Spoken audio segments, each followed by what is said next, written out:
BJP प्रयास तो 100 को 100 रहिबो कारण दीर्घ 24 वर्षर कुशासन पर आज गोटे सुशासन ओडिशावासी भारतीय जनता पार्टी देइचंदी सेथिपाई मु प्रथमे ओडिशार समस्त जनसाधारण को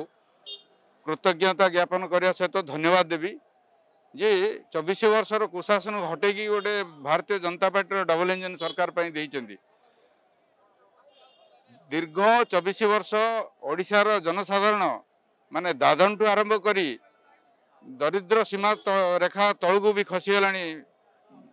सबु राज्य ठू बढ़ीगला दरिद्र सीमा रेखा ओडिशा रे ता सहित नारी निर्यातना ता सहित दुनिया करप्शन माने पूरा ओडिशा शासन को नष्ट करदेले गोटे गण माने गोटे डेमोक्रेटिक पंथा को नष्ट करी गोटे एडमिनिस्ट्रेटिव हाथ को देदेले नवीन बाबू जोटा कि ओडिशा लोकंकर माने दुर्भाग्य कहले अत्युक्ति हम ना कारण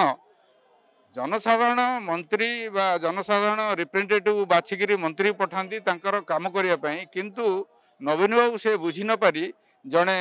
आईएएस अफसर को से दायित्व देदेले जहाँफल सी ओडिशा को पूरा तलीतलांत करदेले आमको तो उठापी बहुत कष्ट हम तथापि आम चेष्टा करी सकल स्कीम जहाँ अच्छी लोकों पाखे पहुँचेबू ता सहित निश्चय जनसाधारण को गोटे सुशासन दबू ता सहित ओडिशार उन्नति करूँ।